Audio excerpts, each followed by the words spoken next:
Okay. Hi, good evening, guys. Welcome back to another session of webinar with Beating Hearts. Today we have Dr. Adrian Yong. Dr. Adrian was previously a professor with University Hospital, trained in London, and currently has his own practice, but he's also practicing in Beacon, one session a week. I think that helps you quite a lot with the very interesting cases, right, in the hospital. Yes, that's right. Yes, right. So I think without further ado, we just ask Dr. Adrian to maybe give us the talk. And this session is meant to be interactive. Am I not right, Adrian? Yes. Because we are going to do spot diagnosis. And yes, go ahead. Okay. So I'm going to share my screen now. Just want to confirm that everyone can see my screen. Yes. Yes. Okay. Yes. All right. Great. Maybe you put play. Yeah. Okay. Is this better now? Great. Okay. So good evening, everyone, and thanks for joining us. It's a great pleasure to be invited by Dr. Patty to share my area of interest and passion with you. So this evening, we've chosen the topic of the spots, because for most people, dermatology is a very short stint within medical school, and everything is macular-papular. So this evening, in the next half an hour, I hope I can impart some basic analytical skills with regards to dermatology.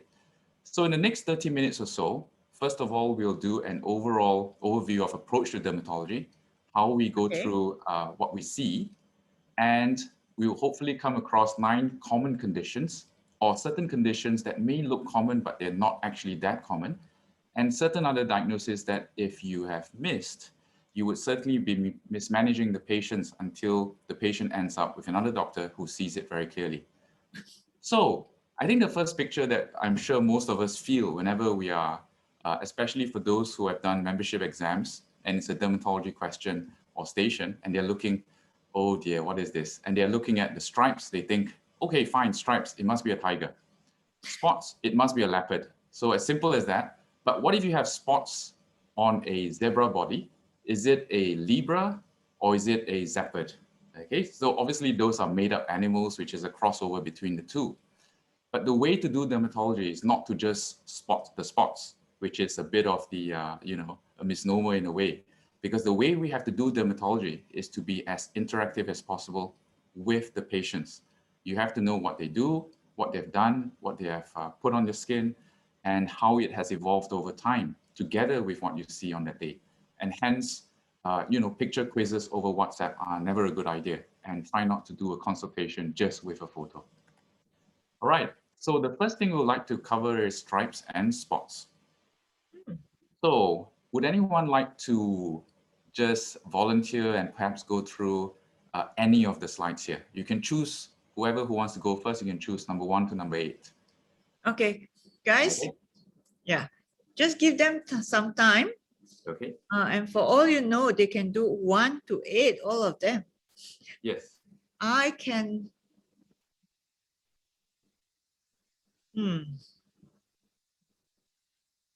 Okay, I can't. I used to be very good. I wanted to be a dermatologist actually, but I didn't.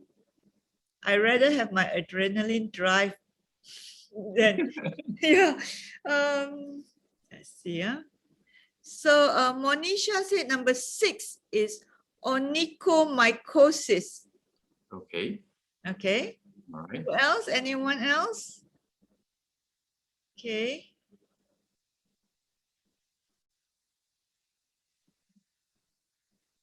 Gobinda said number 8 is melanoma. Okay. All right. Okay. Anyone else? This is good. Okay, let me try. I think oh my God, they all look quite the same. Okay, Sakina thinks that number 7 is melanokia. Yeah, melanokia. Okay. Melanokia. Ah, never mind.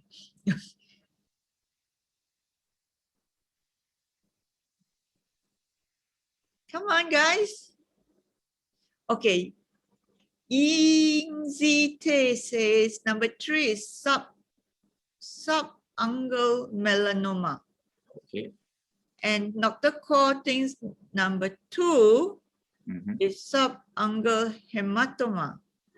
Actually, I have this subungual hematoma, and my toenails yesterday, the whole thing came up.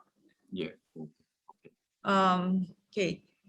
Dr. Nick Hasling thinks that number 2 and number 6 are the same diagnosis, which is onychomycosis. All right. Okay. Okay. Any more? No more. Any more? Okay. So perhaps the approach, maybe you just guide with approach. Okay. So actually, this is a little bit cheeky. Actually, all of them are melanoma. All of them. All of them are melanoma. Yes, all of them are melanoma. And what we are trying to get across here is, number one, you look at the nail first, and you look at the pigmentation, whether the pigmentation is in the nail or is it under the nail. Okay. So this punch biopsy, you can see 2 holes here. This punch biopsy can help us look for whether the pigment is in the nail or is it under the nail. So Betty, what you mentioned earlier about subungual hemorrhage, if you were to punch a hole in a nail, you will see that the blood crust is underneath, which means that you can still see the discoloration underneath, whereas this is just a hole, which would suggest that the pigment is within the nail itself. Okay. I see. Now, a pigment within the nail, if it's linear and the history is very, very long, for example, 5 to 10 years unchanged, it's very unlikely to be anything sinister, which is the one over here, which I've put a photo here. Because this is one of my patients who came to me very worried, thinking that this is subungual melanoma, and the history is that of 10 over years. But when I dig deeper, they were actually more concerned about the appearance and said, you know, if it's not cancer, then, but it keeps staring at me every night and I keep having nightmares that it might be melanoma. So what I did for this patient was actually to use a pigment laser to break it down. And immediately the whole pigment just disappears because it shatters it up. But I tell them that we can only do that if we are very sure that it is not subungual melanoma first. So how do we do that? Few signs. So if you remember Hutchinson sign, which is the pigmentation in the periungual space around here. So the proximal nail fold is pigmented here. Here in the distal nail, and the distal nail on the skin here, and here as well. So all these where the pigmentation has actually gone to the skin or the nail bed is actually pretty advanced melanoma. It's actually spreading across onto the skin side as well. So don't be surprised that when we do a full nail avulsion, which we would do under local anesthetic, we then see all the pigment here that we have to take a wide excision. And if the melanoma breast lobe thickness is more than 2 millimeters in depth, normally you have to go 2 or 3 centimeters around. Okay. If it goes any deeper than that, we need some scans to see whether there is any regional lymph nodes in the areas such as the armpits or the groin for that matter, if it's the feet. And then you may have to refer to orthopedics to get the toe amputated if it is invasive melanoma. So it is as serious as that. And one of the commonest misdiagnoses, as we've already come across this evening, is that of nail onychomycosis. Okay, so just be very careful. With nail onychomycosis, the history should be fairly short. Okay, however, you shouldn't get any sort of skin changes around the edge with pigmentation. So with any sort of doubt that you may have, you can get a nail clipping off and send it for mycology. And if you don't get any positive mycology, then it's time to refer on for a more accurate diagnosis and biopsy, because this is something that you shouldn't miss. Okay, can I ask you, this melanoma, is it affecting the skin under the bed of the nail, or is also affecting the nail? Okay, so as you can see here, it actually starts from the proximal nail matrix. That is where the root of the nail is. Okay, so if it was a longitudinal melanonychia, which means it's a mole but equivalent on the nail surface. It will start here and just be a streak, and it does nothing else like this. Okay. Okay. If it starts to invade to the sides here, it means that it's gone through the nail and it's gone onto the nail bed. So there's local spreading. Okay, local spreading. So by the time it goes into the skin here, very often you need pretty advanced wide excision. So the first sign when you start seeing these pigmented nails, that's the first time to try and capture it. Okay. So if you have a punch biopsy, it's quite easy because you can just do a little puncture and you have a look. If there's no pigmentation underneath, then it's unlikely to be subungual hemorrhage, which means at this stage, you better get this referred on to get this biopsy to check whether it's melanoma or not. Okay, go on, because I'm going to check my nails. Okay. Because really, honestly, yeah, I have this color toenails, but it was after I went hiking for about maybe 16 km. 16 km, okay. So you can see here, okay, how do we work out what sort of pigmentation it is? Okay, so does it involve one or more digits? Is it several? So of course, as we learn in medical school, if it's unilateral, could be infectious, could be malignancy, right? If it's bilateral, then you're thinking more of systemic, racial, pregnancy-related, maybe certain systemic drugs as well, okay, which causes pigmentation like tetracyclines. Then, of course, trauma, for example, is the nail associated with sort of something dropping on the proximal nail fold, which then causes the whole nail to become deformed, which is the commonest cause with the history. So if someone walks through the clinic, shows you a pigment on the nail, first question, how long has it been? Number 2, has it changed? Number 3, do you remember injuring it? Number 4, do you play sports or anything that may explain it? okay. And then the options there are dermoscopy with a magnifier and with polarized light to see whether it is on the nail or does it any other areas on the skin or the nail bed or the nail matrix that's involved. If you see any signs of pigmentation on the skin or the nail matrix, then you should either do the biopsy yourself or refer the biopsy on and keep a close eye on the patient. Okay, don't just say observe and then let them drag on, because that's right. In my time in UM, there was a Malay gentleman who came to us and was reassured twice by his GP, but he had exactly what you've seen there. And by the time we excised it, he needed an amputation. It was about 2.5 years down the road. Yeah. So it's quite slow growing, would you not say, if it's 2.5 years? Yes, quite slow growing. But he's fortunate that it didn't metastasize, because if it did metastasize, then of course he would be needing other chemo drugs, yeah, and even some of the newer monoclonal antibodies to try and treat his metastatic melanoma. Sorry, Adrian, can I just ask you a few questions? Because for myself too, and also for a lot of the audience who are not medical, what is melanonychia? Okay, nychia is the nail. So if you've heard of paronychia, which is inflammation of the nail sides of the nail. So melano means pigment. I see. Okay. So if it's longitudinal, means it's just long, one strip. Melanonychia, which means it's a strip of dark nail. Okay, and when we use the term longitudinal melanonychia, we mainly mean it's benign. It's not melanoma. Okay. Thanks. Okay. So shall I move on? Question? Yeah, I think so. Yeah, okay. So now, this would be an interesting one. So let's do the quiz again. Okay. And there are actually 4 photos, but 2 of these on the top are the same person? Are the same condition, and 2 of these at the bottom are the same condition.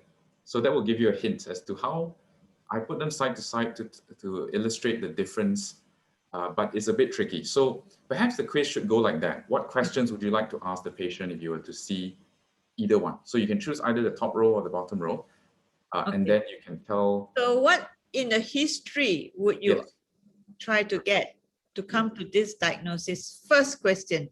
Okay, anyone? What would be in the history? Okay, Tan says any stress recently.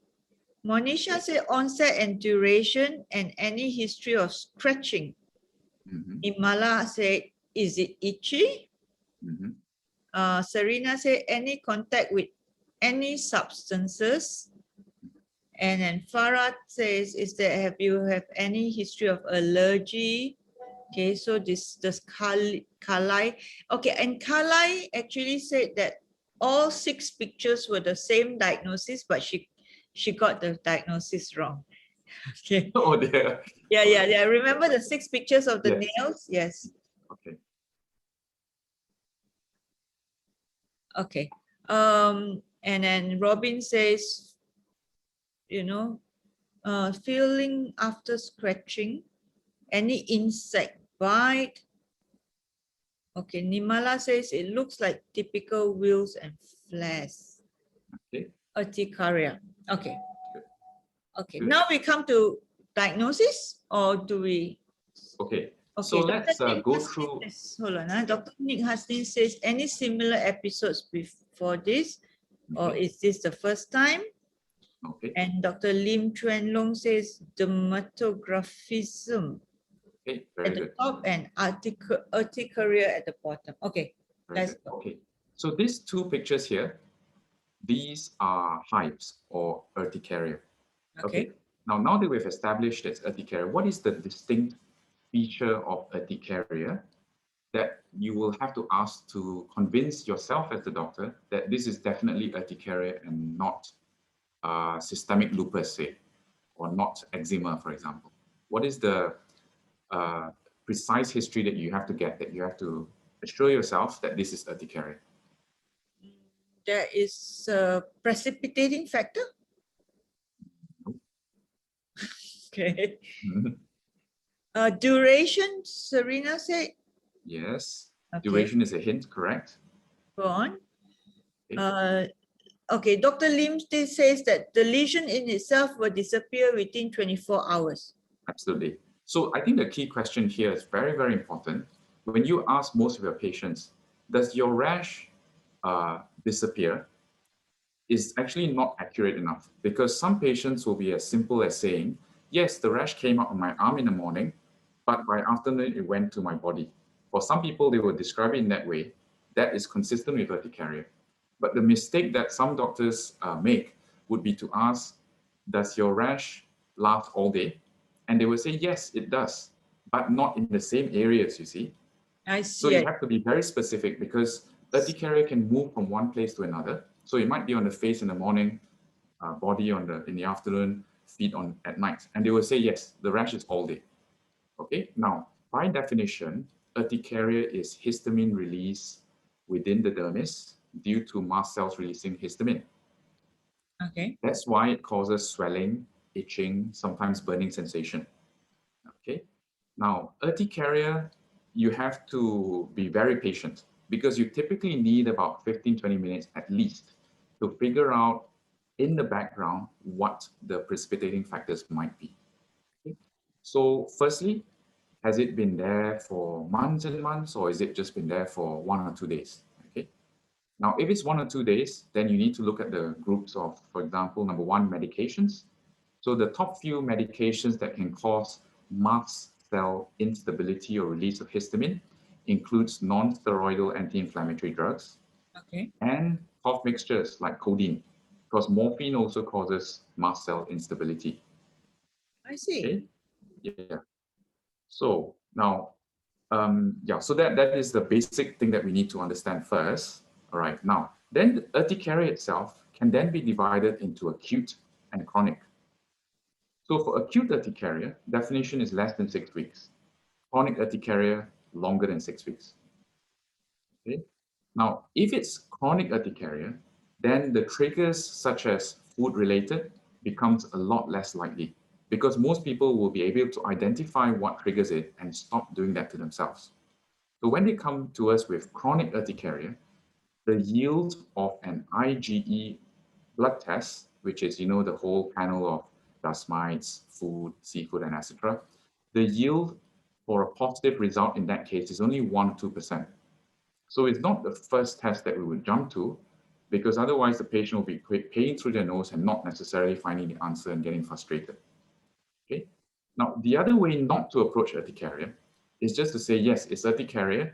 Let's stop there and just treat the urticaria, which means you give them oral steroids, oral antihistamines, and say, okay, go off, and then see you. If it doesn't get better, then come back.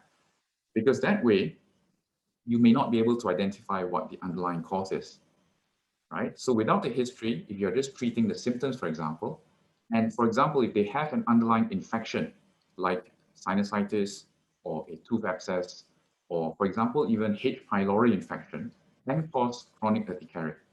And if those things are undetected, then the urticaria can go on and on and on. And it's not uncommon for people to then just self-medicate with antihistamines long-term without ever getting a diagnosis.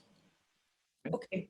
You mean even a Helicobacter pylori infection can cause urticaria? Yes, and it causes chronic urticaria. So it's not like, 1 or 2 week history. Those ones are normally, oh, I've had it for 6 months, 1 year, and it comes on 7 to 10 days in a row and then disappears for a week and then it comes back again, and when they do, very commonly, you would do the IgE RAS test. House dust mite is very common. So that will be taken as, oh yeah, house dust mite is positive. So definitely you're allergic to dust, so just avoid dust and you'll be fine. But without probing further as to whether they actually have this nasal symptoms or not. Because if house dust mite allergy is at play, commonly you would get sneezing, runny nose, itchy eyes first, followed by urticaria that comes on later on. Because the aeroallergen would trigger the responses in the airway before the skin. Okay. Yeah, so it's a lot deeper than what most of us would think. Now, back to the point of demographism, there's also a whole host of what we call physical or inducible urticarias. So the easiest thing that you can do in our patients is to get the back of a pen and just use the pressure and just press down. Okay. But we also have a device called Frick test, F-R-I-C-T, which is basically a fancy name for 4 little protruding things at different lengths. And we just streak it along the arm to see at varying pressures. And whilst you talk to them, as soon as you get the history that they might be urticaria, you start doing that on the forearm, and you carry on taking the history. After about 10 or 15 minutes, you'll be able to see if it comes up. And if it comes up, that's positive demographism. Now, when you do that test, you have to make sure that antihistamines are not on board in the last 24 hours, because otherwise you might get a false negative. Okay. What does it mean if they have positive demographism? It just means they're very sensitive to pressure. So if they have a very strong power jet when they're showering, that may cause that to come up. Secondly, if they use a towel and it's very, very rough, that may also trigger a reaction. Oh, Now, I see. Now everything I relate to myself. yes. Okay, so I do have this friction kind of it comes out. For example, there was when I was very young, there were clay making classes, and it swirls, and then you put. I'm not sure if you watch Ghost. Is it the Yes. movie Ghost? I remember that show. Yes. Yes. Patrick's, yeah. Yes, Patrick Swayze and what's her name? She was so beautiful then.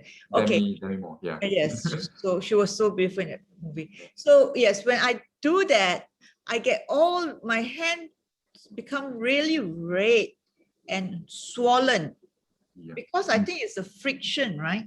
Yes, so friction may bring it up. There are also more interesting ones. So I've seen a couple of patients who are wearing jackets into the clinic, and they say, I can't go shopping in Jaya Grocer in the frozen section without a jacket because they'll be itching like mad. And they have something called cold-induced urticaria. Yes. Cold-induced, yeah. So those are, if they hold an ice block or it just really swells up and it gets very itchy. Then there's also, yeah. Why did I had this when there is a change of, let's say, temperature.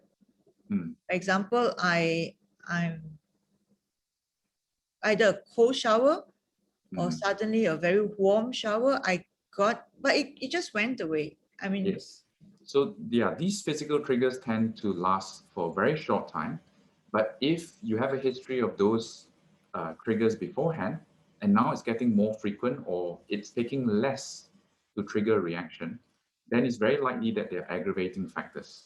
So aggravating factors include the histamine releases like alcohol, cheese, especially blue cheeses, and seafood. Even though you may be IgE negative, that means you're not allergic to them, it may still trigger a very strong urticarial reaction because of the potentiating factor where it releases more histamine. Okay. Dr. Lim asked, how often is chronic urticaria due to underlying thyroid disease? Not very often, but we see it from time to time. So if someone comes in with chronic urticaria, we should just do a basic blood, which includes full blood count, kidney, liver, thyroid, and then H. pylori probably. Syphilis and HIV, if the history is suggestive of that, may be added on as well. If the patient has having hypothyroidism, i.e. low thyroid, it may be related with autoimmune urticaria, where the person produces autoantibodies against their own skin. And that can be tested with a method called the autologous serum skin testing. So what we can do in the clinic is just draw blood, put it in a red universal tube container, centrifuge it, spin it down for about 15 minutes or so, take out the serum section, draw it up, and just inject a wheal, as in a bleb, intradermally into the forearm, and use normal saline as a negative control, just to make sure it's not a physical related trigger like pressure or something else. Then you wait for about 15 minutes and then you see. If the wheal in the patient's own serum flares up, it means that there are autoimmune factors. Now, these patients may go as far as requiring systemic immunosuppressants, such as cyclosporin, or more commonly now, we use things like methotrexate or omalizumab, which is the new monoclonal antibody for very severe chronic urticaria. Okay, Farah asked, can we get both dermatographism and urticaria together? Are they the same disease as in the pathophysiology behind it? Yes. So the causation is histamine release. So both of them are due to histamine release, and it is into the dermis, which is why when the swelling and itching disappears, there's no healing of the skin.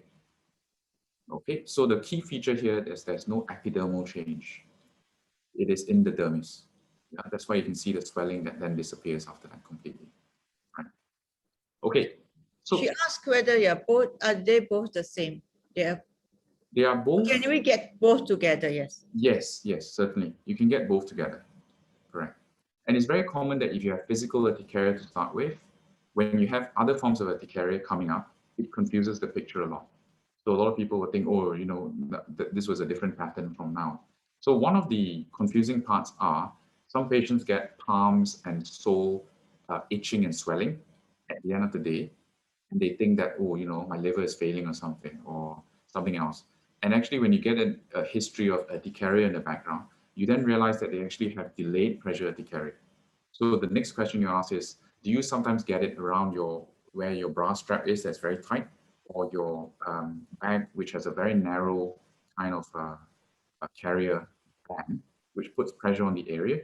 That can actually trigger the urticaria at the end of the day. So it takes around 6 hours before the hives actually come up. So because in the palms and soles, the swelling are a lot deeper, you don't get this welts coming up. It's just basically the whole thing is swollen up. Oh, yes. Yeah. Like me, okay, I see. Okay, so let's look at the stripes above, because the stripes are actually a different diagnosis. And I thought we would get past the urticaria part a little bit quicker. But anyway, because we have a lot of other things. So with the top part here, we've actually got this condition which is not well recognized by a lot of people. Okay. But once you know about this condition, you'll be able to diagnose it a lot more frequently than you would otherwise. So this is called Flagellate Dermatosis. So it looks like someone or a jellyfish has like kind of whipped you or flagellated you with a whip. Okay, and this kind of strips stays on for 10 days to 14 days. So if you were the doctor looking at this and saying, oh, does it go away? No. Are you sure it doesn't go away? It's because you haven't seen flagellate dermatosis, because you keep thinking it has to be high. So the history it's not in keeping with demographism. But this is flagellate dermatosis. So which where one do we is this again? flagellate? Yeah, which picture is this? Both the top? Yeah, both the top here. I see. Okay, so I'm going to go to the next page so that you can see it more visibly. So flagellate dermatosis, you can see that it is the commonest causes that we see here are actually due to shiitake mushroom ingestion, the raw undercooked ones. Okay, and you would think it's urticaria, but actually it's not. It's actually epidermal as well. So you get a bit of swelling, a bit of itching, and then the surface also peels a little bit. The other situation I see sometimes in Beacon is because they're on chemotherapy, and chemotherapy can also induce a flagellate dermatosis. Okay, and of course, all the other causes are things like through flagellation and all that, where there's a true injury to it, okay, where they whip themselves and so on. Okay, and then I think in GP land, you may see this in a post-viral situation, chikungunya fever, induced flagellate pigmentation. So those are just interesting differential when you see that, and it's not dermographism. This is flagellate dermatosis. Okay. Oh, okay. Dr. Ko asked whether chronic urticaria can be cured. Chronic urticaria can be cured if you find the underlying cause. But if it's chronic spontaneous, it is very, very challenging because it comes and goes as it likes. But the key defining feature of whether it's sinister or not is the responsiveness to oral antihistamines. So according to the European Academy of Allergy and Clinical Immunology guidelines now, we actually updose oral antihistamines up to 4-fold. Okay, so standard dose once a day, not working twice a day, not working 2 tablets twice a day. Now, when we come to selection of antihistamines in this situation, we'll try not to use sedating ones. So for example, Piriton should not be used because it's too short a half-life. And also it causes a lot of drowsiness when you updose. Okay. Cetirizine or Zyrtec, our previous favorite. But when you updose it, it causes a lot of daytime drowsiness and tiredness. Levocetirizine or Glenset, common ones, has a similar problem when you updose it. So the 2 oral antihistamines that I would recommend trying if you were to updose are fexofenadine or bilastine. Loratadine still works okay, but in some patients, when you go up to 3 times, 4 times, it starts to make them very drowsy. Okay. Now, if you're trying to reset the system, they can't sleep, they're really struggling, you can use oral prednisolone up to maximum of 1 week. But I would strongly recommend doing a baseline blood test and urine test to cover yourself, because if you have missed an underlying infection, and by giving them oral steroids, you are aggravating their infection, you could actually make their hives a lot worse. So I think it's still safer to start with the first-line oral antihistamines and go from there. And if you use oral steroid, what is the dose like for that 1 week? Okay, depends on the age. Okay, so if it's in a child, I would go maximum at 10 milligrams a day. If it's a child, okay, below 16. Anybody above that, probably between 15 to 20 milligrams is enough. Oh, I see. Okay. The elderly don't tolerate these things very well because their sugar starts to spike and all that. So it's best not to, get into a mess with all the other comorbidities when it comes to this. Yeah. But I think the first thing to look for when you have persistent urticaria, especially with polypharmacy, look at medications first. If you can identify any drugs that have been started recently in the last 3 to 6 months, then it's best to consider, pausing or stopping it first. Okay. Okay, good. All right, now moving on to spots. So these look quite similar to leopard spots, but it illustrates the point that you have to get a history from this. But I've chosen this photo because it does illustrate that the pigment is actually coming back on its own. Okay? Whereas with this, it's hypopigmented, meaning that there's still background pigment. But with this, is a background of depigmentation, complete loss of pigmentation, okay, with reformation of new pigment. So anyone would like to guess what this is first? Probably this. Okay, so anyone has this diagnosis for the second picture, right? The second picture, right? Yes, vitiligo. Right. Yeah, this one. Vitiligo, very, very good. Oh, vitiligo. So, yes, vitiligo. Okay, how about this one here? This one is tinea. Yes, very good. Tinea. Tinea versicolor, well done. Okay, so with tinea, I'll just go through the treatment pitfalls and then so that you don't lose confidence when you're treating the patients. So what I commonly see is that patients with tinea versicolor, they often have been started on the right treatment. So they've been given topical azoles, they've been given ketoconazole wash, zinc pyridine washes, and so on. But they are not patient enough to wait for the pigment to come back. So you have to understand the mechanism why that happens. So Piterasis versicolor is due to the yeast Malassezia furfur that produces azelaic acid. And in fact, azelaic acid is used as a beautifying agent with lightening pigment spots and all that in cosmetic products. So it's very effective in blocking melanocyte production. Okay. So what happens when you have yeast infection that has then stopped the pigment factory is that when you remove the inhibition of the pigment factory, you need to actually give it pigment back through stimulating with UV. So you actually get them out to go in the sun to get natural UV possible. If they want to speed it up even more, we can use narrowband UVB with the handheld device to speed up the process. Okay. Now, kid me not, I've actually had a referral from an orthopedic surgeon who refused to operate on a foot, on an ankle, because there was this. And they put in a letter very clearly saying that until this white patch looks normal, I'm not going to touch the patient. Why? Okay? Because they're worried that the fungal infection may infect the plates and their implants. So orthopedics are very, very particular about this. Even in the UM days, when you get referrals on them, 9 times out of 10 is this, whereby, if there's any fungal infection, you have to get rid of it quick. So normally with this, the trick here is to put them on oral itraconazole, topical azoles, ketoconazole, zinc pyridine, and UVB. And I managed to get this chap back to a normal pigment in 2.5 weeks. He was 1 month away from his surgery, and he said, if I don't get my pigment back, the surgeon's not going to operate on me. Yeah, so if you leave why it to is it nature, always at the back? okay, Most so time. yeah, because the Malassezia furfur likes sweaty, dark environment. So where are the common areas? Around the armpit, chest area, on the back, especially if you exercise a lot and you don't change your clothing quick enough. It's kind of sweat just sitting and the humidity traps there, and they start to proliferate. I see. Okay. Okay. Okay. Vitiligo, autoimmune condition. So treatment, phototherapy. Initially, you can use topical steroids, but then switch over to topical either Protopic or Elidel as a steroid-sparing agent. Why? Because the steroid use long-term, beyond a month, may actually cause paradoxical depigmentation. Okay? And secondly, it can also lead to skin thinning. So normally we would do phototherapy, topical steroids for the first month, and then alternating and using topical calcineurin inhibitors such as Protopic or Elidel. Okay.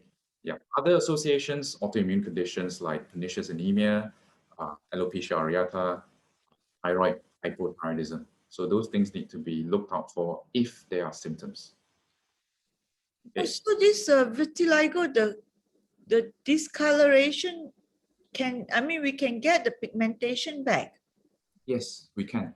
Especially when it's early, we can actually get full repigmentation.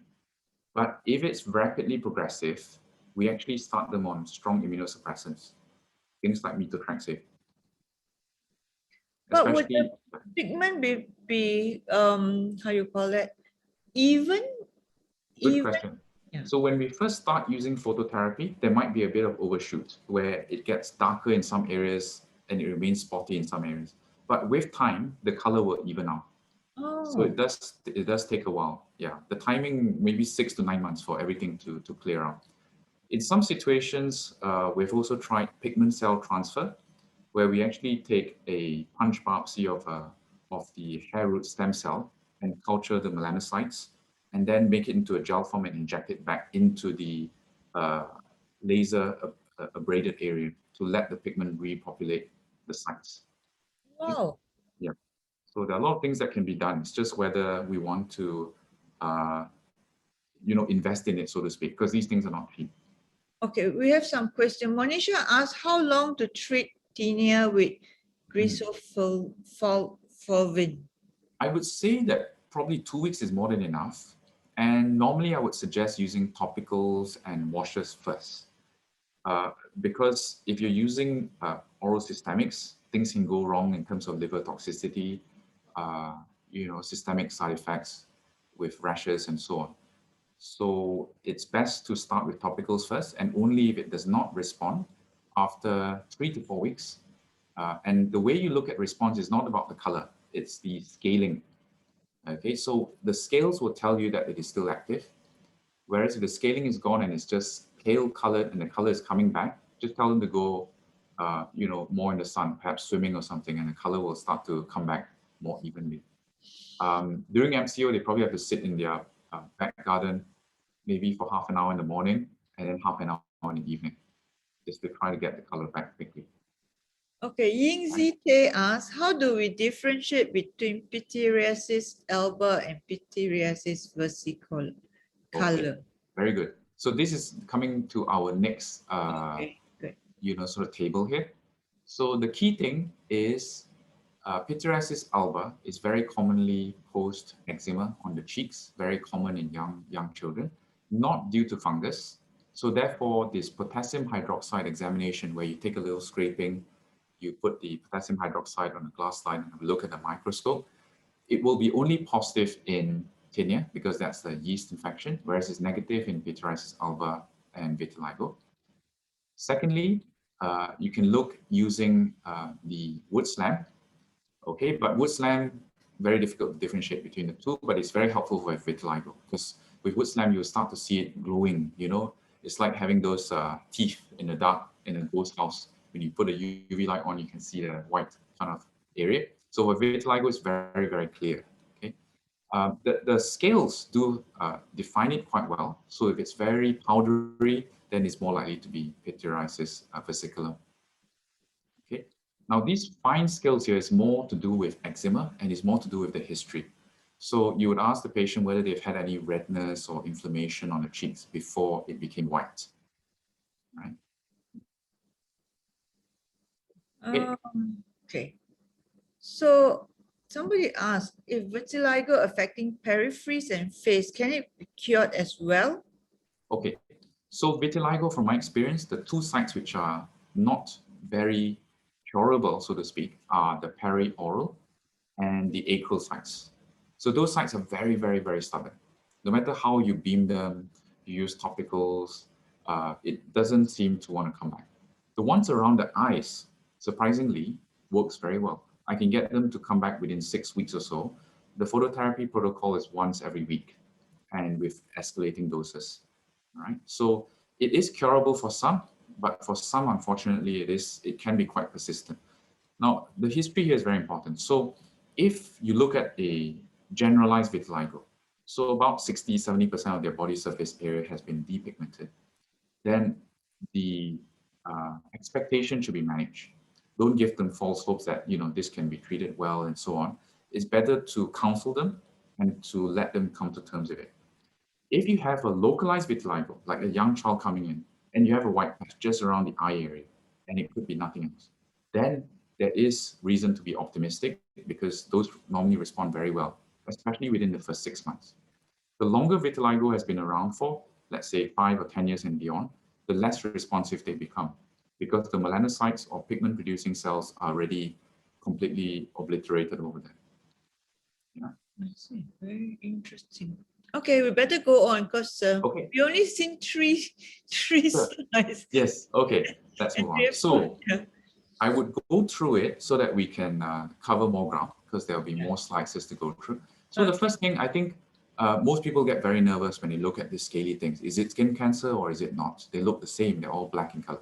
So this first thing here on the left is what we call seborrheic keratosis or seborrheic wart. Now, seborrhea is basically oily looking, okay, and warts is just warts, okay? But don't confuse viral wart with seborrheic warts. They're two different things. We call, or rather I call seborrheic warts very fondly wisdom spots. The older you get, the more you get, because this is part of aging. It's not sinister, but it can be quite irritating because it comes off, it traps under the towel, it itches. Common sites, face, body, can be anywhere. Okay, so this is the commonest by far, seborrheic keratosis, benign. Proposed treatment to start with is probably cryotherapy, which is freezing with the liquid nitrogen, and then following up after 3 to 4 weeks to repeat it if necessary. And normally they have very good cosmetic results and it's very cost effective. Second option in line would be using a laser to ablate it, but of course for people who can afford it, right? Now, the next one here is a little bit more sinister.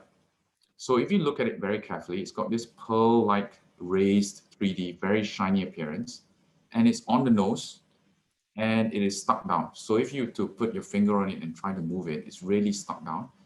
And if we put a magnifying glass on it with a dermatoscope, you can start to see blood vessels going through it. So this is the commonest kind of primary skin cancer known as primary basal cell carcinoma. Oh, Dr. Lim got it right. Dr. Lim said it's basal. Yeah, so primary basal cell carcinoma. Yeah, so well done. Now, primary basal cell carcinoma, if you look at it, this is the side of the nose here. So with sides of the nose, there are two ways of operating on this. Number one, conventional surgery, which means that the lesion is cut out and then a flap is done to repair it, which means that skin is borrowed from here. Okay, so it's cut here and then transposed onto the nose, or from here, transposed down. Okay, now the problem with doing that when you want to close the defect, because clearly this is not going to close, it's going to cause pulling up of the nose when you try and close it. So it will lead to a flaring of the nostrils. So one of the things that is commonly done is to excise the whole thing and then put a full thickness skin graft, which means we take skin from the clavicle area or under the neck and paste it there. But that has a very poor cosmetic outcome because it looks like a postage stamp with a completely different color on that area after surgery. Now, why am I discussing all this? Because when we are considering surgery for the nose, we should strongly consider Mohs micrographic surgery. Mohs micrographic surgery is not well known in this part of the world because skin cancers are not the commonest thing, although it's underdiagnosed in a lot of in primary care. But in Australia and UK, it's bread and butter. In the UK, where I used to work, we'll be cutting out at least 15 to 20 of these a week as a registrar. So in a department, you'll be looking at about 100 a week easily. And we're still catching up. The waiting list is about 6 months because the skin cancer there is so common. Now, the problem with this is that if you don't use Mohs micrographic surgery, which is frozen section controlled surgery, whereby you look at the margins to make sure that it is cleared completely before you close, there is a risk of leaving some behind. And after the flap is done, then when you get the report back, you will have to go back in again. So there are some cases where they've had recurrent basal cell carcinomas year after year after year, and they are butchered year after year after year. So you have a scar there and then it grows back in, scar and it grows back in. So what do we do with Mohs micrographic surgery? I initiated this in actually. Before this, no one did it in Malaysia because they never saw the importance. And most of these cases were done by plastic surgeons who have just cut really, really big hole, or they cut a small hole and then they get a recurrence. Yeah, because in primary care, you wouldn't want to create a very big hole because you may not have the ability or the setup to be able to close that area. So most micrographic surgeries whereby we cut one layer, okay, the patient waits in the surgical room and we get our pathologist to do frozen section on the margins. And if there's inappropriate margins, we'll re-excise in the affected area. For example, if the margin is 12, 3, 6, and 9 o'clock, and 3 o'clock is positive, the pathologist tells me, okay, 3 o'clock, there's something left, so I cut a little bit more here, and so on, until everything is completely clear. Then we can do a proper flap repair, whereby skin is transposed from somewhere else, where we will stitch onto that area. Now, once we do a flap and we commit to it, we have to be 100% sure that there's no cancer left. Otherwise, when the cancer regrows, it's very hard to retrace your steps because the flap is very cosmetically pleasing in the sense that it follows the cosmetic subunits. Therefore, you may not be able to see where you've cut. And therefore, bigger surgery has to be repeated again. Okay, so just bear in mind that Mohs micrographic surgery is the best way to deal with these things in cosmetically sensitive sites like nose or around the eyes, eyelids especially. Okay. Yeah. For the other parts, like if it was on a limb, straightforward. You can just take a big chunk out, 3-4 millimeters. It will still close. That's not a problem. But areas on the head and neck, just watch out for that. Okay. Now the next part here is a squamous or keratinizing tumor. So it is either a keratoacanthoma or a squamous cell carcinoma. So this has or deserves more respect than the basal cell carcinoma because it can metastasize and would require systemic treatment like chemotherapy and so on. Whereas a basal cell, it's more locally destructive. It doesn't metastasize so much. All right, but if, in any case, when you see this, it should be referred on to have a complete excision. So this is just a summary of what we discussed earlier. So you can see it in word form, Mohs micrographic surgery. So Mohs doesn't stand for, it doesn't stand for Ministry of Health. It's actually the name of a surgeon called Frederick Mohs, M-O-H-S. And he was a general surgeon in the US who first used chemicals. So it's called Mohs chemosurgery to do the first ever so-called frozen section at the time using chemicals to delineate whether there was cancer left or not. But now it's done as a rapid frozen section and then quick analysis. Well, it must be very stressful for the patient and the pathologist to keep on having to look at the signs and then re-look again when you do the second excision. Yes, yes, it is. So it's often quite time consuming. It's about 6 hours. Yeah. I wouldn't say that it's stressful for the patient because the patient actually gets quite bored. Because when we excise, we just cut one lesion. The waiting, you know? Yeah, the waiting, yes. They have to wait around and all that. But yes, for the pathologist, it's high stakes because frozen section is not the easiest thing to analyze. And they have to commit to it before the formalin fixed sections. Yeah. But this is one of the most satisfying kind of surgeries to do because there's a lot of finesse to it. And once you do a good job, they get a very nice cosmetic outcome and the problem doesn't come back again. Okay, I just tell a short story. So I was I was a house officer, and this 90-over-year-old lady from a nursing home came in with maybe a 20-cent coin and maybe 1 or 2 centimeter deep hole on her cheek, very near her eyes. And of course, it's actually basal cell carcinoma. But when we look into it, the whole hole was full of maggots. Yes. Full of maggots. And we couldn't pour in what do you use for maggots? Kerosene, or I don't know what. But we couldn't pour it in because it was so near her eyes. So my colleague then went into the OT to try to pick turpentine. Okay, Monisha said turpentine. So he tried to go in and pick every single, maggot out. And then he chickened out and he said, "Better you go in." I couldn't do it either. My legs were so jelly. So in the end, the next day we put her on an OT, emergency OT list. We don't know who did it actually. It was really, really difficult. Yeah, actually, maggots is nature's way of debridement. She's actually having free debridement, the maggots are eating away the dead skin tissue. Yes. Otherwise, it would be a lot more mucky and it's probably getting it, she would have been to pick out the maggots. Oh my God. Okay, that's the end of my story. Okay, so this, I'm sure everyone knows, flexural rash, itching in a young child. Okay. Eczema.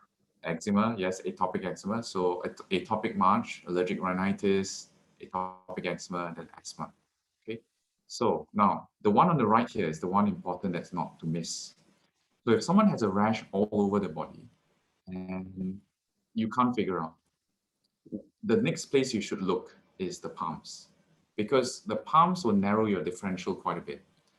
So if you look at the palms and you see this, there are a few things. If it's blisters, okay, it may be hand, foot, and mouth disease, especially if there's blisters in the throat, there's fever, hands and feet blistering, okay, in young children, especially in the history with a history of outbreak in nursery or something. Next thing, secondary syphilis. This is not secondary syphilis, but secondary syphilis, macular papular rash all over, but it will tell you the tail on the palm. So if you see a palmar rash, make sure you send a VDRL, because if you see a macular papular rash all over and you diagnose as allergy, if you give a triamcinolone shot or you give them oral prednisolone, it may progress to tertiary syphilis and neurosyphilis. So it's a very dangerous thing to do without doing the blood workup. So key thing, look at the palm. But anyway, we'll come back down to what this condition actually is. So this is a target type lesion. So did anyone get that? Somebody say Lyme's disease. Somebody say erythema multiforming. Yes, so erythema multiforming. So these are actually, this is a zoomed in picture of what is happening on the hand, on the palm. And this is a bullseye target type with 3 concentric circles, very typical of erythema multiforming. So erythema multiforme is on a spectrum. It can be associated with Stevens-Johnson syndrome and also can be associated with TEN, toxic epidermal necrolysis. So I'll just recall a case which I remember very distinctly when I was in UM. There was a lady in her 60s, went to an outside lab, which I can't name which one, did not see a doctor, saw a lab assistant who interpreted the blood results for her. Madam, your uric acid level is up, so let's start you on Xyloric or allopurinol. Okay. Even though she did not have a single episode of gout ever in her life, no joint pains whatsoever. And she took that for about 2 or 3 weeks. First of all, she had a bit of eye irritation. So she went to her GP. The GP said, oh, eye allergy, gave her some steroid drops. Got a bit better, so she just kind of ignored it, went back. And then, so this was about 3 weeks. After that, her mouth started to have ulcers. Went back to the GP again, a different GP this time. And the GP said, oh, probably herpes simplex infection. So gave her some acyclovir oral for about a week and gave her some oral 7-8 and that sort of things to just alleviate the symptoms. And then she was carrying on all this while with Xyloric, with allopurinol, no history taken. Okay. So then the rash started to spread to the body. Okay. And the patient went to accident and emergency in UM. Medical officer saw the patient and saw, oh, eyes, irritation and red injected, almost sticking together, can't open, you know, the mouth, off, all sorts of appetite. And, you know, the body, a bit of target type lesion. So, okay, this is probably HSV with erythema multiforme, right? So again, give oral antivirals, gave some topical steroids and send her home. So, you know, she's gone to 2 GPs, she's gone to A&E, and she was sent home multiple times and she thought nothing is wrong, you know? So she decided to just rough it out. She continued taking allopurinol. And by this time, it was about week 9 or week 10. And she became bedbound, fever, cannot move, cannot get out from bed. And the doctor came to visit, immediately brought her to A&E in UM. And she had the worst case of toxic epidermal necrolysis. Skin was peeling off as though she came from a burning room, as though she was coming from a burning room, you know? Skin was just flaking off like mad. Can't even recognize her. You know, the face was like triple the size. Skin was peeling all over. When we did bloods, she had renal failure.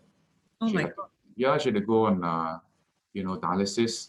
And she was admitted to ICU because she had pneumonitis as well at the time.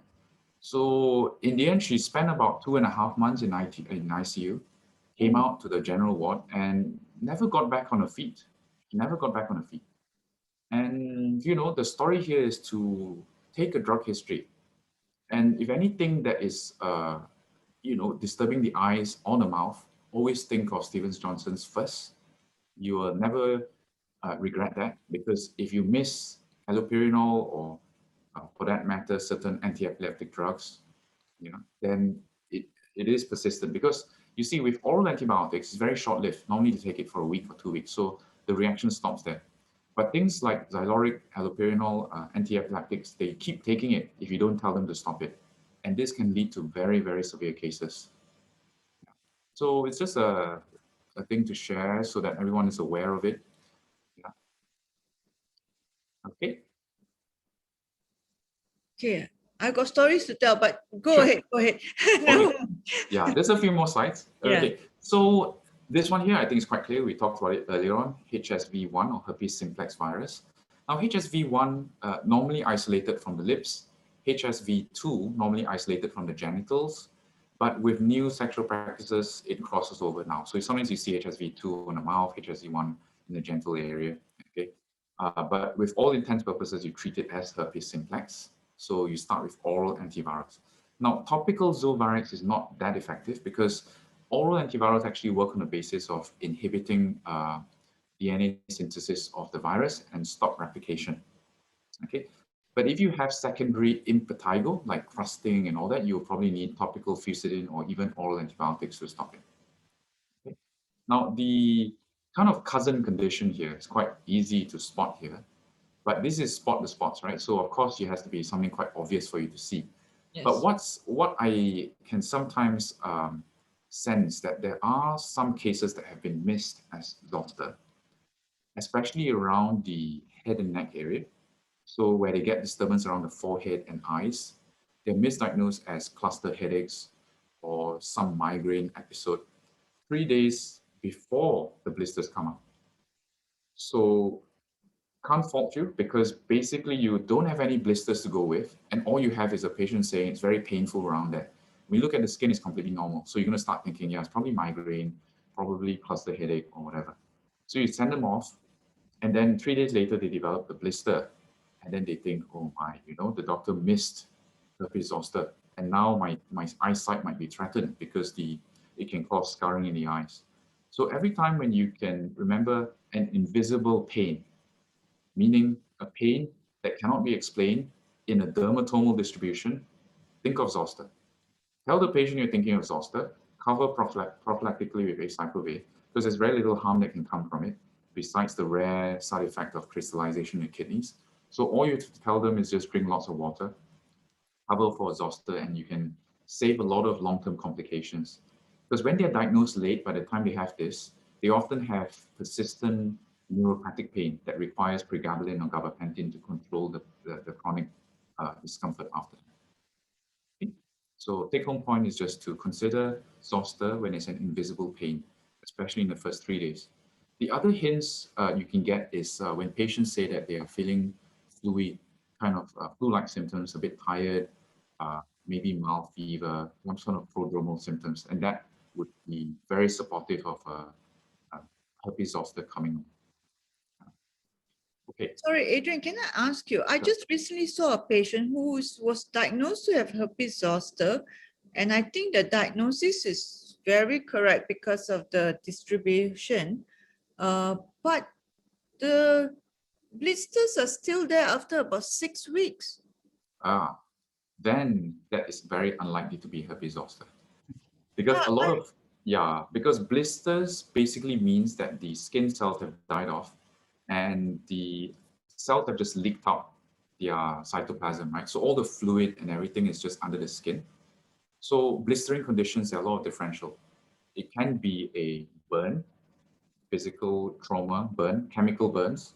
It could be bullous impetigo, which means that there's infection with staph or streptococcus, which causes that.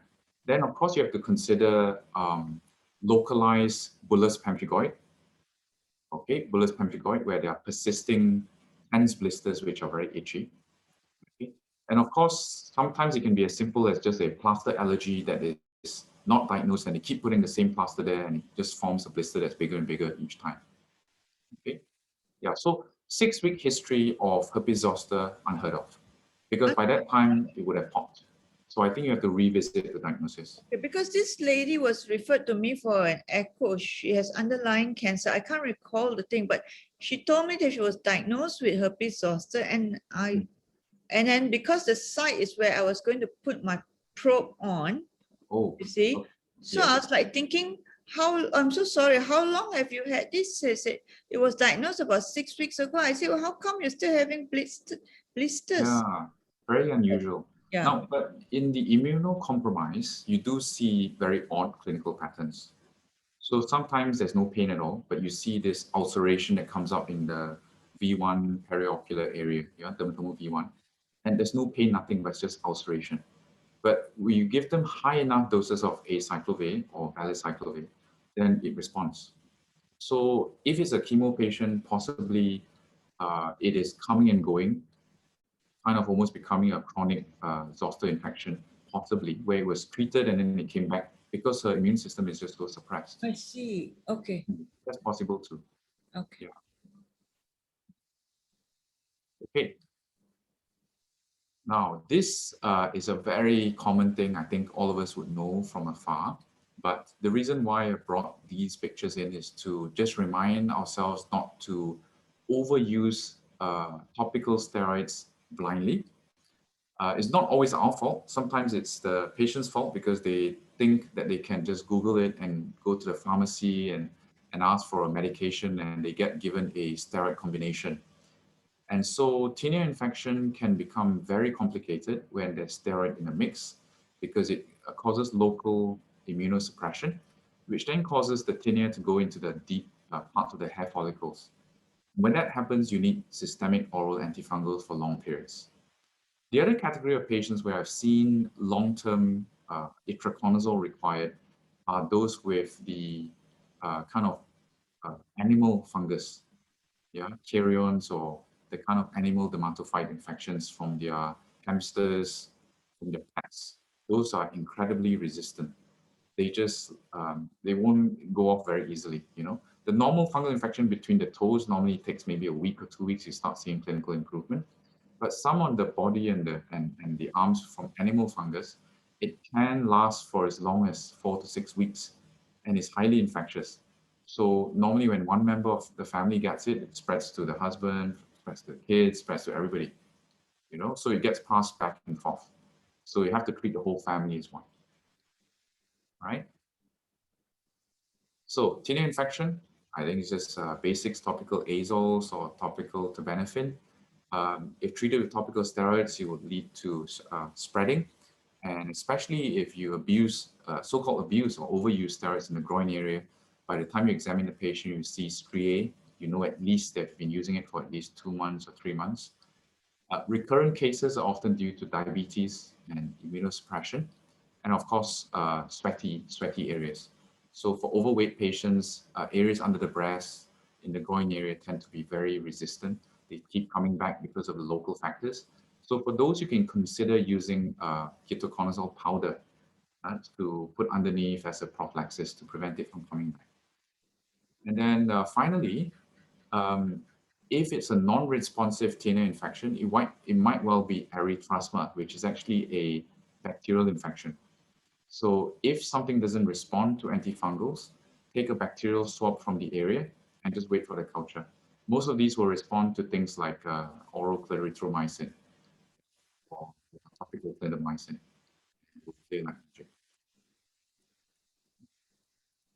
Okay, just a few more to go. So scalp lesions here. Why I've put this photo up, because it was managed as an eczema in primary care. But in fact, this Caucasian gentleman has actinic keratosis, which is the precursor of squamous cell carcinoma. So it's a sun-damaged spot, and these will need cryotherapy initially. And if it continues to grow, it will need excision. Okay, so it's not eczema, it is sun-damaged area. You can see the whole area here has a field defect. So all these areas will need treatment. Alternatives to liquid nitrogen will include things like Aldara, if the patient can afford it, because it's quite pricey. And basically, you can put it 2 or 3 times a week only over the entire area to treat the superficial forms of sun damage or solar elastosis. Okay. The picture on the right here, although it looks scaly, but actually it's the complete other end of the spectrum. It is actually psoriasis. Okay, psoriasis. So psoriasis, how do you get clues as to it is psoriasis, not fungal? You look for clues on the nails. You might get some pitting. You might get some subungual hyperkeratosis. That means underneath the nail, you get lifting of the nail. Look in the scalp for thick scabs and redness, and look at the extensor surfaces, elbows, knees, and between the buttocks. Also, when you're considering psoriasis, do consider psoriatic arthropathy, because sometimes you may have arthritis coming on before psoriasis. And the key feature there with psoriatic arthritis is an inflammatory arthritis, which means it gets worse after resting. So when they sit down for long hours on a computer, when they get up, it feels painful and stiff, and it gets better after moving, as opposed to osteoarthritis, which is wear and tear, which is basically when you use the joints more, and towards the end of the day, it gets worse. So it's the opposite end. All right. Okay. Any questions? The last picture, somebody asked whether it's SLE. No, not SLE. So SLE has much less scaling on the surface, okay? And the distribution is normally more on the cheek area, on the malar cheek area. Demographics, young Chinese woman. Other history, joint pains, stiffness, inflammatory arthritis. So if you have a malar rash, maybe you have some hair loss, and with this kind of discoid changes with scarring, okay, the skin actually scars up, and a bit of arthritis, then make sure you do your anti-nuclear antibody and double-stranded DNA serology, and you'll be able to diagnose that. Okay. So it's not- Any questions? Okay. You have no more slides, right? I have, let me just see. Yeah, last one. Okay, so the last one here, blood vessel spots and blood vessel spots. Looks the same, but they're not the same, okay? So I think we've flashed past the answer just now. So we can see, actually here, these are very common cherry angiomas, or the other name is Campbell de Morgan spots. So yeah, they're just basically benign blood vessels or capillary hemangiomas, not related to things like spider nevi, where you are associating it with liver abnormalities, okay? So it's not spider nevi, it's cherry angioma. The ones here are vasculitis, inflammation of the blood vessels, and when you press on it, it doesn't blanch. Okay? With these ones here, it also doesn't blanch, but when you put a glass on it, you can start to see this strawberry-like appearance. It bulges out, looks like a strawberry. Okay? So two very different conditions. Now, with the vasculitis, I think the key thing that we have to consider are this whole picture. So probably too heavy for an evening like that now, but vasculitis, I think the key things are whether, number one, medications. Okay, number two, do a basic blood test, including ESR and urine and CRP, and also your urine to make sure that there's no blood in it. And then you would have to slowly work your way. If you want to treat an acute vasculitis, maybe 7 days of oral steroids may be appropriate, but make sure you do the basic bloods to look for infections. If it's recurrent, then you probably have to refer on for further diagnostics. And of course, from the cardiologist point of view, I think you have to look for bacterial endocarditis and do an echo. I'm proud to say I recently diagnosed a vasculitis in one of my patients, which there were no underlying primary problem. And then she was treated with steroids. She got well. Okay, so okay, that's that. So Adrian, do you mind if you close your slides, because I need to share my my slide to give them the points. Hold on. Okay. Now I need to share screen.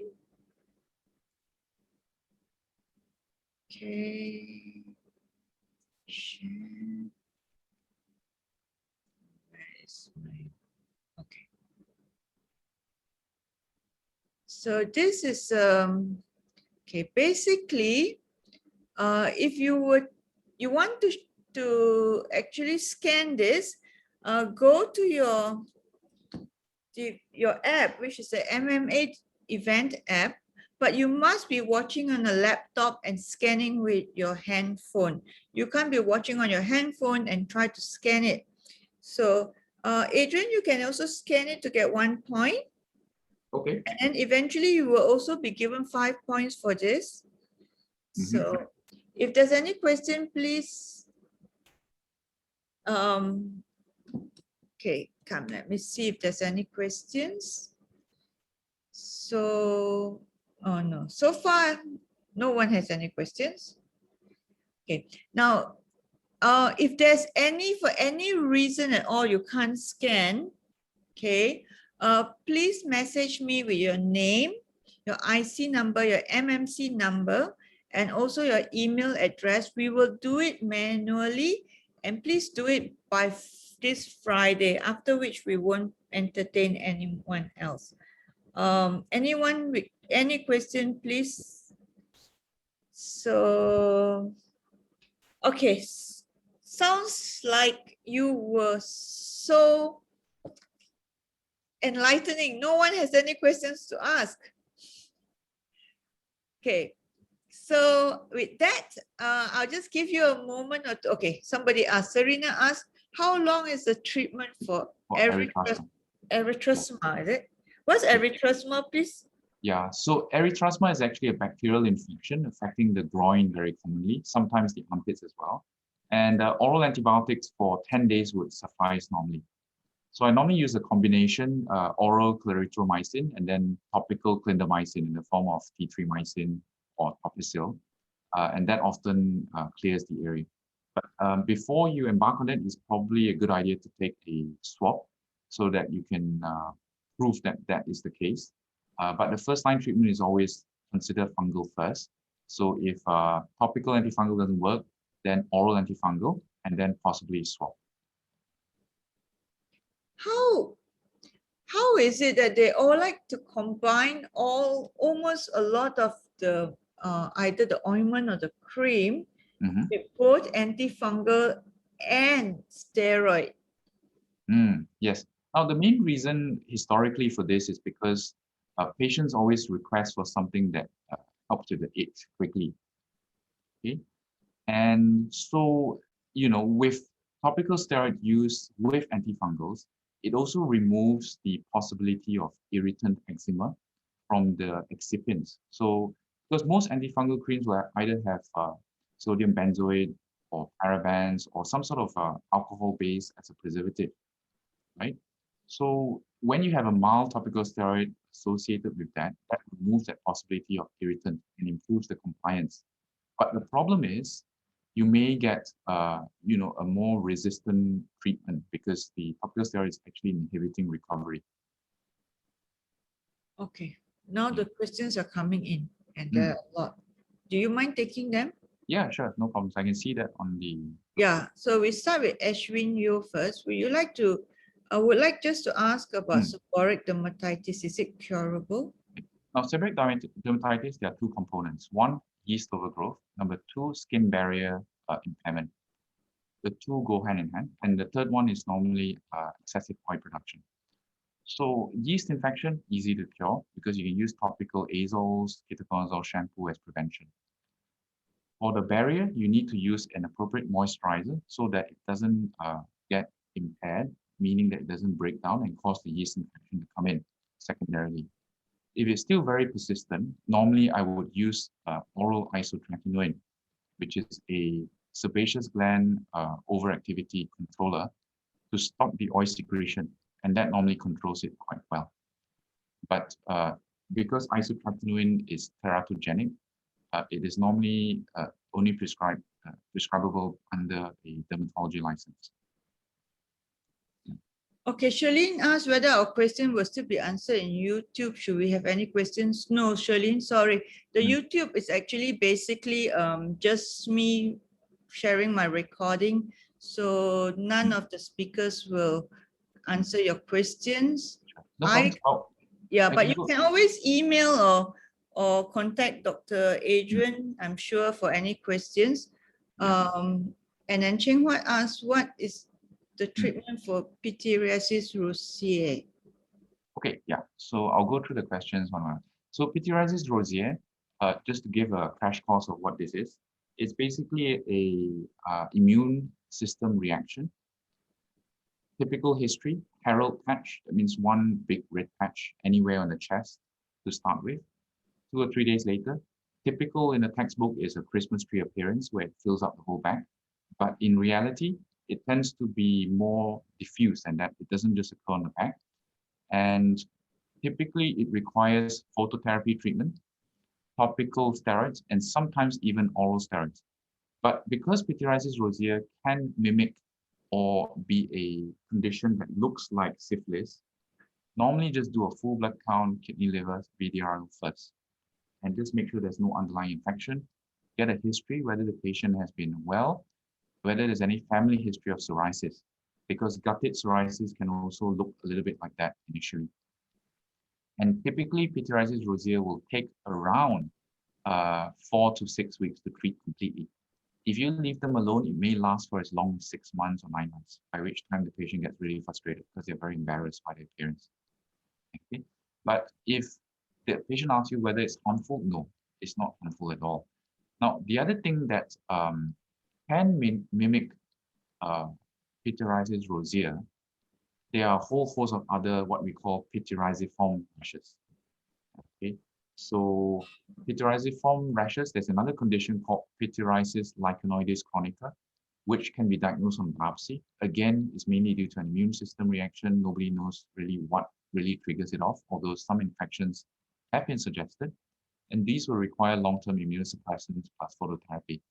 So normally when in primary care, I wouldn't recommend treating pityriasis rosea with topical steroids and oral steroids without getting a histological diagnosis, because then you would expose them to a lot of systemic side effects that you won't be able to defend if they were to develop life-threatening side effects, because pityriasis-form rashes are not fatal, although they are troublesome. Okay. Sorry. What else? Do we need to suggest sunscreen usage in patients with pityriasis versicolor? No. They should have sunlight at the right time, so probably morning sun, not midday sun. Okay, so morning sun or evening sun. Okay. Sorry. Yeah. Next question, Farhan. Is there something like topical antihistamines that will help with localized itching? With Piriton, calamine, topical steroid didn't help. Okay. So very good question now. Piriton can help with itching if it's histamine related, right? Calamine lotion helps by cooling, but it also desiccates the skin. So if you are trying to use calamine lotion to treat itching from eczema, then you're doing the wrong thing, because it will actually dry the eczema out and make the eczema much worse. Okay. Now, for localized itching, the key thing is to use a menthol-based product. Menthol will help to desensitize the itch receptors and make it a bit more bearable. The other little trick that you can do is, if the patient is on cheap and cheerful, you want me to turn on my camera? No, I don't. I don't know why you disappeared. Oh, okay. Oh, so that's fine. Okay, so you can see me now. Yeah. So the other trick that you can do is, if the patients are using aqueous cream, for instance, you can ask them to put it in the fridge. And when they take it out, it's nice and cold. It reduces the itching. Yeah, because the cooling effect reduces the itch. The other little thing as well, when they are putting topicals on, tell them not to try and rub it in, because by rubbing, it either stimulates dermographism kind of reaction or histamine release, which then they will falsely say, yeah, this cream doesn't suit me because it causes more itching from the friction. Okay, so little tips like that in terms of application. Okay. Okay, so actually somebody asked you to show the slides that shows your email. So I will stop sharing now so that you can show the slides, the slide. And then I would ask you a question that is actually been asked by Vic Nathan from Facebook. He asked, what's the best treatment for prolonged, which is more than years, for tinea infection over the foot? Tinea infection for 14 years. He didn't say for more than years. For more than years, okay. So probably recurring risk factors. Number one, local risk factors. Is there hyperhidrosis? Are there bad hygiene habits? So after showering, do they dry the area properly? That's the first question. Second thing is whether they're diabetic, whether they have any immunocompromised situations. If they do, control that well.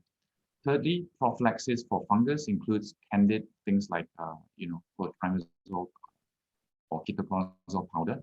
Using ketoconazole shampoo on the foot as a wash on a daily basis, leaving it on for at least 5 minutes to nuke all the fungal elements.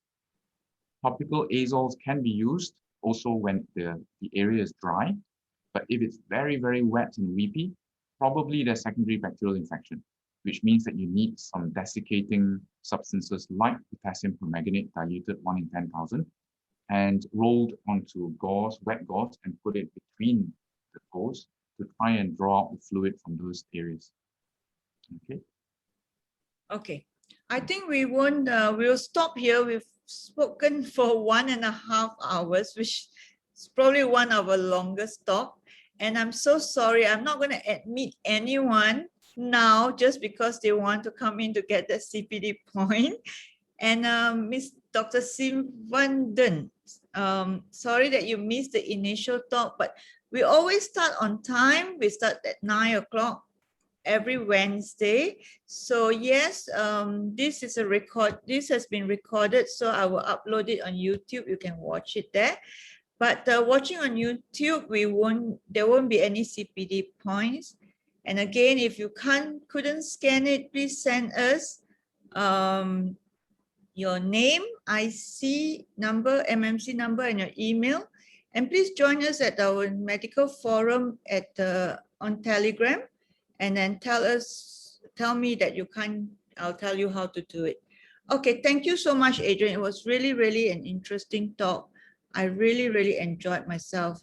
And it brought me a lot of memories throughout the years that I've seen. Okay, bye guys. All right, good night. See you guys next week. Next week, we will have another CPD talk, also by another doctor from Beacon. And we will actually speak about how GPs can give palliative care. Okay, bye guys. Thank you. Thanks, Adrian. Nice meeting you, even though it's in the online. Yes, that's okay.